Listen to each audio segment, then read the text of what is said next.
Assalamualaikum bro, balik lagi sama admin cerita seru. Pada video kali ini kita akan melanjutkan alur cerita Daywalker part ke-9. Jadi tanpa lama-lama langsung kita gas aja ke videonya. Lalu diperlihatkan dengan Lucia yang sangat senang bertemu dengan Miro. Dia juga mengingatkan agar Miro tidak lupa untuk pergi ke pertemuan besok. Tapi entah kenapa wajahnya langsung berubah saat menatap ke arah Kim So-hyuk. Seperti hanya orang yang memiliki rasa benci atau mungkin saja rasa cemburu yang teramat kuat. Sambil menatap kepergian Lucia, tentu Kim So-hyuk dibuat bingung dengan sikap Lucia kepadanya. Tapi kemudian di sana Miro berkata kepada Kim, setelah kepergian Lucia berarti tinggal orang ini yang tersisa. Di sana Koko berkata dengan lantang kepada Miro, jangan berlagak kuat hanya karena kamu bisa. Kamu itu hanya sekedar ampas. Segera bawakan aku darah segar sekarang juga. Dengan begitu aku akan menerimamu sebagai bawahanku. Kalau tidak, belum sempat Koko menyelesaikan perkataannya, dia malah mendapat Pokemon mentah dari Miro. Dasar berisik. Lalu Miro bertanya kepada So-hyuk, apakah dia benar-benar bisa membantumu? Seperti yang telah So-hyuk katakan, kalau dirinya memang sangat membutuhkan darah vampir. Jika mereka bisa menjadikan vampir sebagai rekan, maka So-hyuk bisa menghisap darah mereka dan memperkuat dirinya dalam pertarungan. Tentulah itu akan menjadi keuntungan yang sangat besar untuk mereka. Miro lalu berkata, memang apa yang kau katakan itu benar. Tetapi apakah kau bisa mengendalikan berandalan ini? Di sana terlihat Koko yang bersembunyi di belakang Kim karena ketakutan dengan Miro. Tentulah itu membuat Miro heran, kenapa dia sangat melekat padamu. Kim juga tidak tahu kenapa Koko begitu melekat kepadanya. Kim di sana hanya terdiam sambil menatap wajah Koko. Dia di sana memikirkan apa yang sedang Koko rasakan. Perasaan yang sama seperti saat rekan-rekan Kim So-hyuk telah dikorbankan. Dan pada akhirnya dia harus menghabisi seluruh pengkhianat. Mungkin saja itu menjadi alasan kenapa dia mulai mengerti perasaan Koko, dimana menjadi salah satu orang yang sama yang harus kehilangan teman terdekat mereka. Lalu Kim berlutut dan berbicara kepada Koko. Koko, aku berencana untuk menghabisi mastermu Ana. Aku akan sangat menghargai bantuanmu. Tapi jika kau tidak mau, itu tidak perlu dipaksakan. Semua pilihan sekarang ada di tanganmu. Antara kau pergi sebagai vampir atau membalaskan dendam temanmu. Sejenak Koko memang terdiam mendengar perkataan dari Kim So-hyuk. Aku memang sangat tidak menyukai Ana karena dia selalu membebani Ayaka. Tapi aku lebih membenci Vatikan, soalnya mereka melukai Ayaka. Tapi aku tidak bisa memaafkan orang yang telah menghabisi Ayaka. Aku akan melakukan apapun agar bisa balas dendam. Setelah Koko berkata seperti itu, Kim kemudian menoleh dan bertanya kepada Miro, kau sekarang sudah mendengarnya, jadi bagaimana? Meskipun pusing dengan situasinya, Miro pun setuju. Miro akan membicarakan mereka berdua pada pertemuan besok. Itu karena Kim So-hyuk dan Koko berada pada pengawasannya. Tapi kalian jangan salah paham. Jika saja kalian melukai manusia, maka aku akan menghabisi kalian. Apa kalian mengerti itu? Namun dalam hati, Miro berkata, seharusnya aku tidak menerimanya. Setelah perbincangan itu selesai, terlihatlah Koko yang sedang dimandikan oleh Miro. Tetapi di sana Koko memberontak karena merasa sedang disiksa oleh Miro. Tetapi Miro beranggapan kalau Koko itu sangat bau. Memangnya sudah berapa lama Koko itu tidak mandi? Tentulah Koko mengelak dan menganggap kalau badannya itu sangat wangi. Tentu perkataan Koko membuat Miro kesal. Miro menanyakan apakah indera penciuman Koko itu sudah rusak. Miro juga merasa sangat kesal kepada Kim. Padahal pekerjaannya adalah untuk memburu vampir. Tetapi kenapa sekarang dia malah memandikannya? Tetapi Miro mencoba mengerti dan akan mengambil sisi positifnya saja.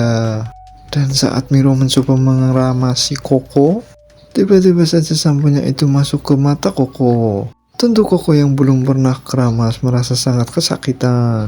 Dia pun berlari keluar untuk meminta pertolongan kepada Kim. Tetapi dengan cepat Miro langsung menarik Koko dan juga menyeretnya ke kamar mandi. Mendengarkan keributan seperti ini membuat Kim teringat masa lalu. Kim kemudian tersenyum dan merasakan sudah berapa lama dia tidak mengalami keberisikan seperti ini. Berpindah ke beberapa saat kemudian, terlihatlah Miro yang akan istirahat dengan ekspresi wajah yang kelelahan. Karena dia telah kedatangan makhluk yang sinting. Koko tidak pernah menurutinya, tetapi kenapa dia begitu nurut kepada Kim? Ataukah mungkin karena temannya telah dihabisi? Kehilangan seorang teman yang sangat berharga, terlebih lagi sedang tinggal di wilayah musuh, tentulah akan membuatnya sangat sensitif. Miro pun berniat perlahan-lahan untuk bisa memahami sifat Koko. Tetapi baru saja dia ingin memejamkan mata, Miro dikejutkan dengan rasa sakit yang berasal dari tangannya. Ternyata itu dilakukan oleh Koko. Tentu di sana Miro menanyakan apa yang sedang Koko lakukan. Dengan polos Koko hanya menjawab kalau dirinya ini sedang lapar. Mendengar perkataan Koko membuat Miro tersenyum. Tapi meskipun tersenyum, satu lagi tangan Miro telah bersiap memegang pedangnya. Dan pada akhirnya seperti apa yang sudah kita duga, keributan di antara Miro dan Koko kembali terjadi. Sampai-sampai keributan itu terdengar oleh Kim. Kim yang akan tertidur di sana, dia hanya membuka matanya sebentar, lalu berkata dalam hati sambil memejamkan matanya, terima kasih karena kau sudah bekerja dengan keras Miro. Lalu pada keesokan paginya, memperlihatkan Kim yang baru saja bangun tidur, tetapi dia dibuat heran dengan sesuatu yang berada di bawah selimutnya. Kim yang penasaran tentu saja langsung membuka apa yang berada di balik selimutnya. Ternyata itu merupakan Koko yang semalam tidur bersamanya. Namun Kim cukup khawatir dengan Koko, karena kamar milik Kim mampu dimasuki oleh cahaya matahari. Kim yang mencoba membangunkan Koko malah mendapatkan serangan darinya. Kim lalu mencoba menanyakan apa yang sedang dilakukan oleh Koko. Tetapi setelah melihat Koko yang masih tertidur, terlebih lagi dia yang mengigaukan nama Ayaka, membuat Kim sedikit iba. Kim mengira mungkin saja karena dia telah meminum darah Ayaka, itulah mengapa Koko sangat nurut kepadanya. Kim sangat memahami apa yang sedang dirasakan oleh Koko, yang saat ini benar-benar sangat terpukul karena kehilangan teman dekatnya. Melihat Koko yang sedang tertidur sambil meneteskan air mata, Kim pun mencoba menenangkannya dengan berkata, "Sudah Koko, tidak apa-apa, semua akan baik-baik saja." Perkataan Kim sama persis dengan apa yang dikatakan oleh komandannya.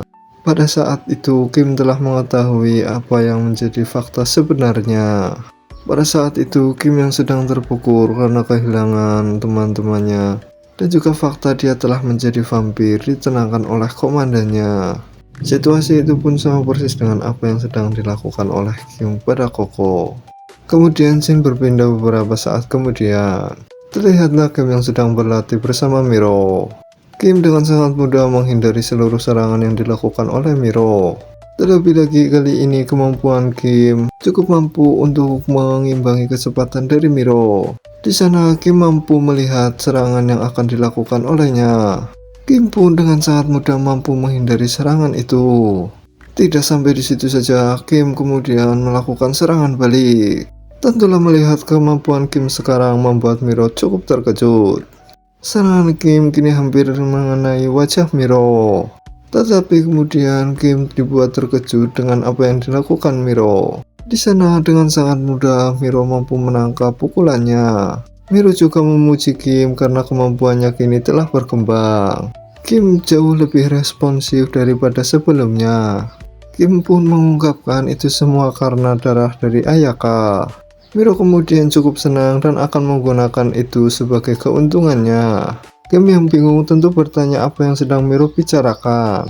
Miro pun menjawab, ini semua tentang pertemuan besok yang akan dimulai hari ini. Mendengar itu cukup membuat Kim terkejut. Miro menambahkan, kamu masih belum resmi diterima.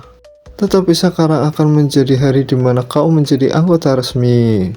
Kalau sampai hasilnya tidak diterima, Kim lalu bertanya apa yang akan terjadi. Dengan tersenyum, Miro berkata, tentu saja itu sangat mudah, yaitu eksekusi terbuka. Tapi Miro memegang pundak Kim dan berkata, agar Kim jangan khawatir. Kurasa peluangmu itu masih sangat besar. Menarik keluar vampir yang menjalankan bisnis diam-diam, serta kecepatan berkembang yang membuatmu setara dengan musuh dalam waktu singkat.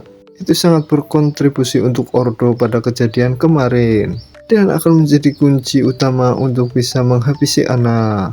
Melihat Kim yang panik, membuat Miro sedikit menggodanya. Apakah Kim terlihat kehilangan kepercayaan diri? Sana Kim membalas, aku sudah cukup kuat waktu aku menjadi manusia. Dan sekarang aku tahu caranya menjadi lebih kuat sebagai vampir. Jadi itu tinggal masalah waktu sebelum aku bisa menghabisi Ana. Mendengar apa yang dikatakan Kim membuat Miro tersenyum. Ada banyak urusan yang harus diselesaikan. Tapi sebelum itu, ayo kita selesaikan pertemuan besok. Semua yang dikatakan oleh Kim membuat Miro benar-benar sangat senang. Beberapa saat kemudian pun mereka telah siap untuk pergi ke pertemuan besok. Pada saat itu Kim berkata dalam hati, mau pemimpin vampir Ana atau aku yang bangkit kembali dan menjadi vampir? Kami hanya sama-sama iblis yang kembali dari neraka Holy Order. Mau Holy Order menerimaku dan menggunakan kekuatanku sebagai vampir atau tidak, itu semua tidak masalah untukku. Aku hanya kembali hidup cuma dengan satu tujuan, untuk membalaskan dendam apa yang dilakukan anak kepadaku. 2 dari 7 divisi miliknya telah dibereskan. Sekarang hanya tersisa 5. Sebelum menghabisi Ana, aku cukup meminum darah mereka untuk bertambah lebih kuat. Tapi itu adalah yang dikatakan oleh Katrina. Dia mengungkapkan rencana Kim yang sudah bisa ditebak olehnya. Sementara Ana di sana hanya terduduk tenang. Katrina memastikan kalau Ayaka telah tewas. Dan mungkin saja sekarang Koko berada di Holy Order. Tapi bukan itu yang Ana inginkan. Dengan aura mengintimidasi, dia mengungkapkan kalau dia hanya menginginkan Sohyuk. Katrina mengungkapkan kalau semua telah sesuai rencana. Sohyuk kali ini sudah bertambah lebih kuat. Dia bahkan bisa mengatasi Miss Potionku. Mendengar apa yang dikatakan Katrina, Ana pun langsung tersenyum senang. Ana berkata dia pasti akan datang menemui kita meskipun tidak melakukan apa-apa. Sampai saatnya tiba, kita fokus pada ini. Terlihatlah Ana yang memegang sebotol cairan merah. Entah rencana seperti apa yang sedang dilakukan oleh Ana. Scene berpindah lebih dahulu ke arah Miro dan Kim, di mana mereka telah sampai di tempat pertemuan besok.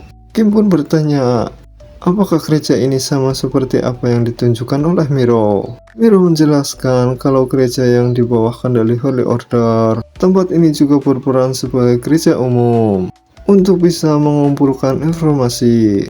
Tentu saja gereja yang kutunjukkan kemarin adalah Sanctuary. Itu tidak dapat dimasuki karena menyimpan relik suci. Makanya kami membuat pengecualian untukmu supaya bisa memasuki gereja. Kim pun berterima kasih atas pengertiannya. Tetapi kenapa tanganku harus diborgol? Miro pun beralasan kalau itu adalah perintah borgol untuk berjaga-jaga. Jadi dia tidak bisa melakukan apa-apa. Tapi nasibmu lebih baik daripada Koko. Tapi terlihat ada seseorang yang datang tepat di belakang mereka. Orang itu pun langsung memanggil Miro. Mereka kemudian langsung menoleh ke arah suara itu. Orang itu dengan tatapan tajam dan intimidasi bertanya kepada Miro. Miro, apa yang di sebelahmu itu seorang vampir?